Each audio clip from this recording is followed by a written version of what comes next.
Dan ingatlah, bagaimana dengan cinta dan kebanggaannya yang besar, dia melimpahkanmu dengan ilmu pengetahuan yang sangat tinggi. Kau akan menjadi pemanah terbaik di seluruh dunia. Ini janjiku, anakku. Hanya karena ingin menjadikanmu sebagai pemanah yang terbaik di seluruh dunia, dia membebani dirinya dengan dosa. Ingatlah, Partha. Jika kau berharap memberiku imbalan sebagai seorang murid, maka berikanlah padaku ibu jari dari tangan kananmu.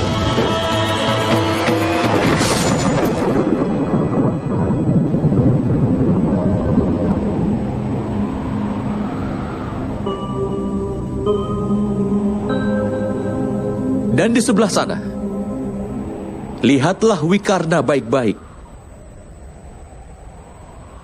Hanya dia satu-satunya yang berani menentang di pengadilan kerajaan pada hari itu.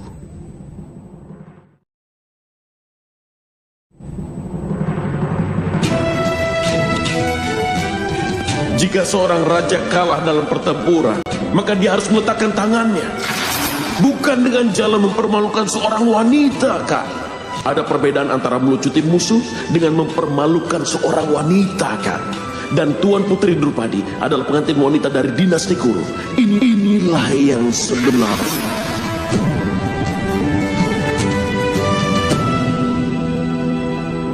Apakah semua itu pantas untuk dibunuh, Partha?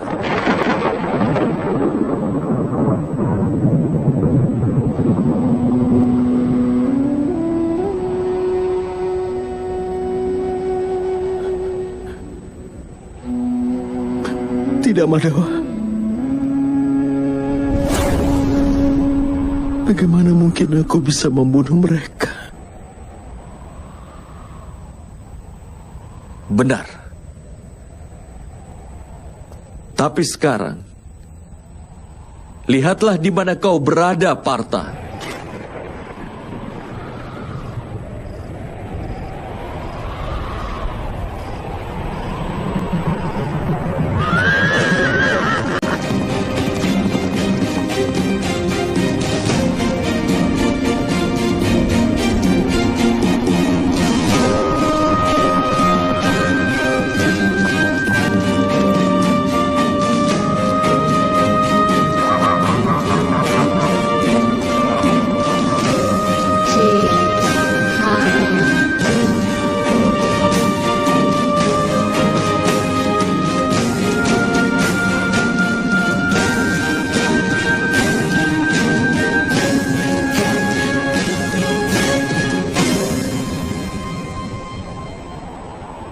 Sekarang lihatlah di sisi mana dirimu berada. Kakak tertuamu, Yudhistira. Kakak Bima. Lihat adik termudamu. Lihatlah anak-anakmu dan keponakanmu. Banyak di antara mereka akan menemui kematian dalam pertempuran ini.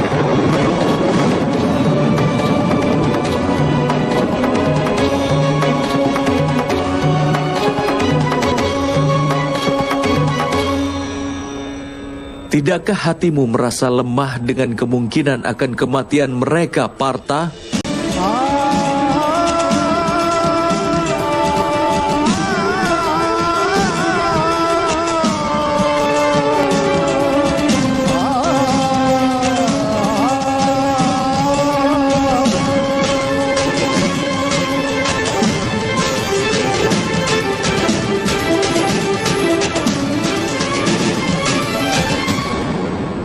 Sekarang kau juga pikirkan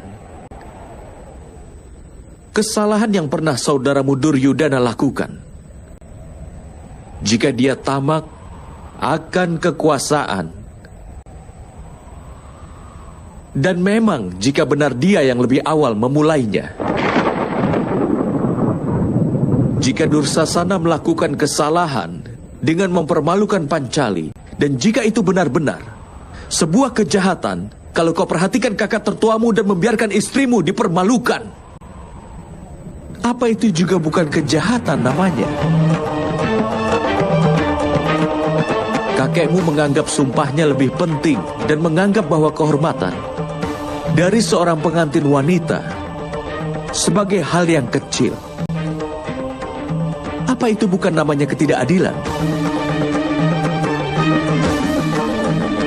Dan kakak tertuamu, Yudhistira, dalam rangka memenuhi kewajibannya, juga berpartisipasi dalam perjudian di pengadilan kerajaan. Apakah itu juga tidak adil?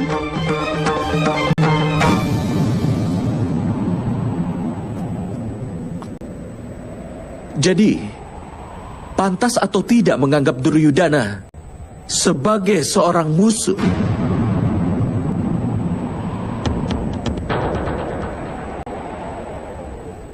Apakah kau tidak melihat keadilan ada di sisimu, Partha?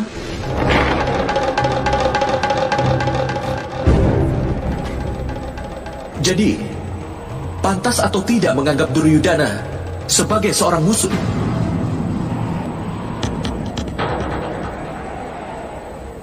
Apakah kau tidak melihat keadilan ada di sisimu, Partha?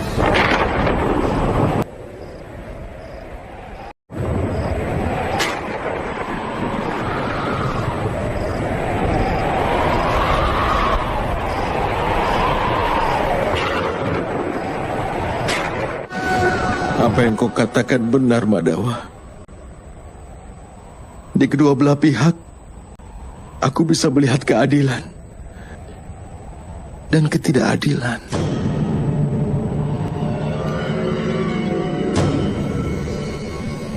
Karenanya,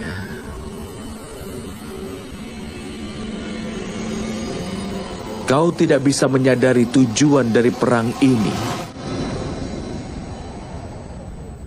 Atau kau tidak dapat menerima bentuk dari keadilan itu sendiri.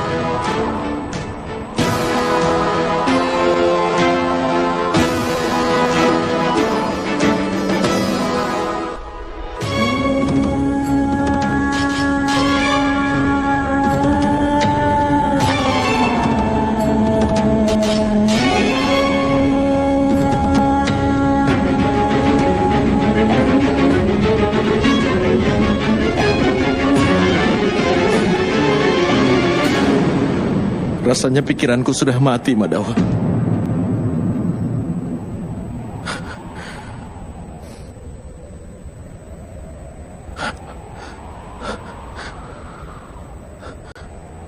Setiap bagian dari diriku bergetar. Jari-jariku kehilangan kekuatan untuk mengangkat senjata. Busur Gandiwa berulang kali hampir terlepas dari genggamanku, Madawa.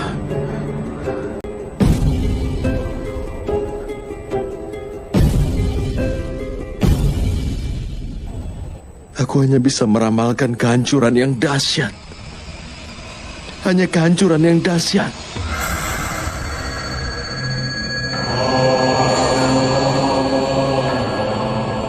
Kenapa? Untuk apa, Madawa? Untuk apa? Penderitaan atas penghinaan?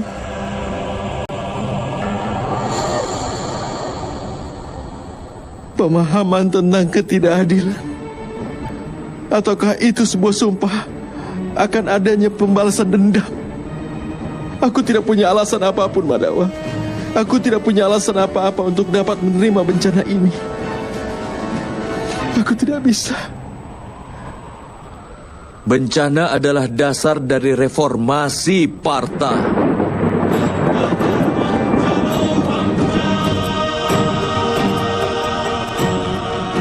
Jika sebuah cabang pohon dipotong, maka dua batang akan tumbuh menggantikannya.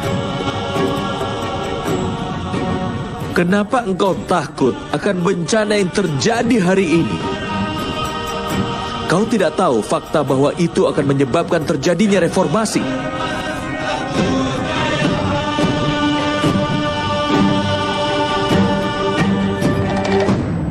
Janganlah engkau menerima ketidakmampuan ini, Partha. Ini tidak pantas bagimu. Ketidakmampuan ini benar-benar tidak pantas bagimu. Sudah menjadi kewajibanmu untuk mengobarkan perang ini. Angkat senjatamu.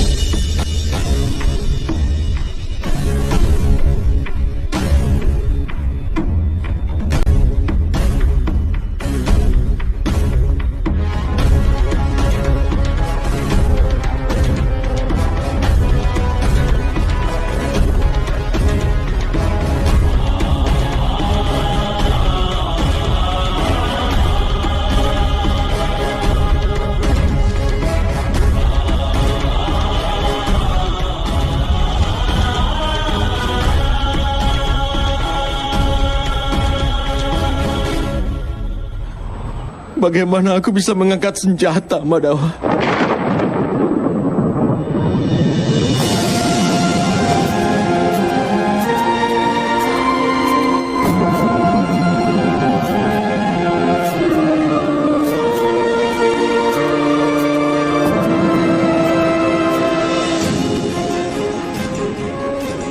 Melayani mereka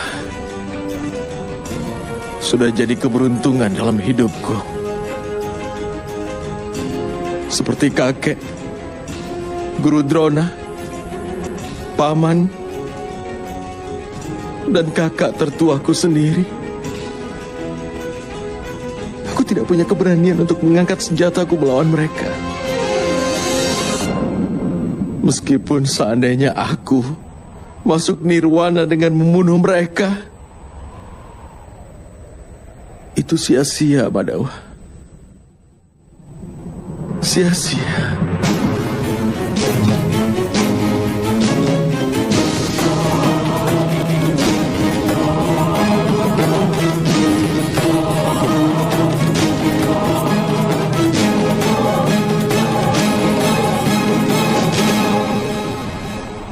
Madawa, manusia hidup dengan memikirkan masa depannya.